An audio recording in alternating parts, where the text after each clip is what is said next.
Joe Warmington from Toronto Sun and Post Media. Question first for Chief McSween. The deputy just said it that this started with the discovery of Constable Barnhart as a Toronto police officer. And I want to know why you would call the chief of Toronto Police on that when it was your investigation. The minute you call the chief of Toronto Police, now he's in a position where he's got a conflict of interest.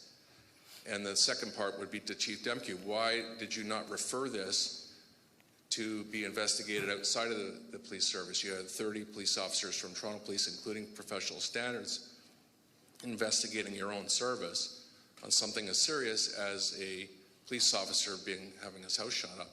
I think it's a fair question. I know it's a complicated matter, but as you sit here and listen to it, it's police investigating police, and it's all in-house. And so how does the public know?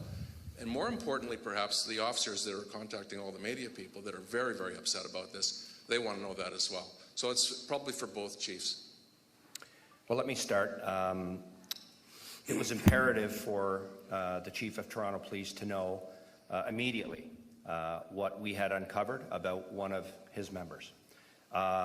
And also because we needed the cooperation and the support of the Toronto Police Service to do some of the work inside to help us with the investigation.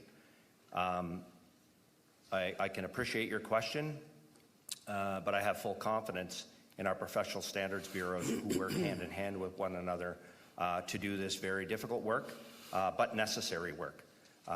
So that's why I called Chief Demke immediately.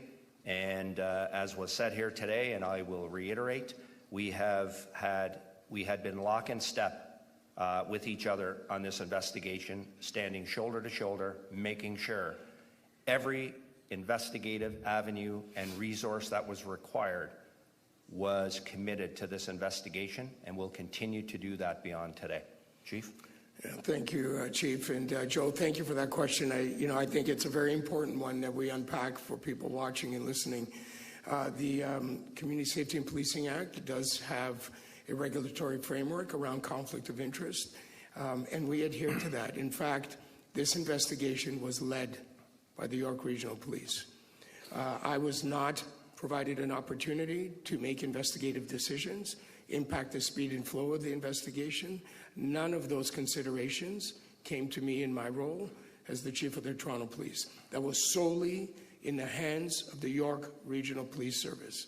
What we did commit to do is maintain the integrity of the investigation and ensure that the York Regional Police had every resource they need, that we could follow every single lead and make sure that we address every concern that was investigatively uncovered.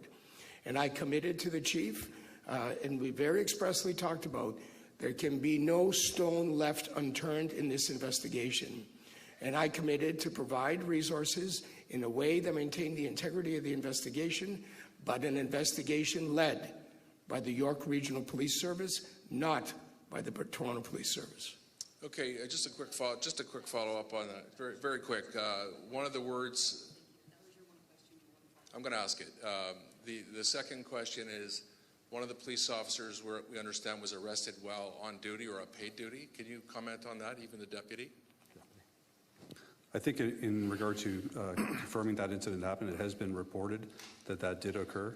I will say that, yes, a Toronto police officer was arrested yesterday in that capacity, but it was not related to the actions of the officer yesterday. It was related to the overarching case that we have spoke about.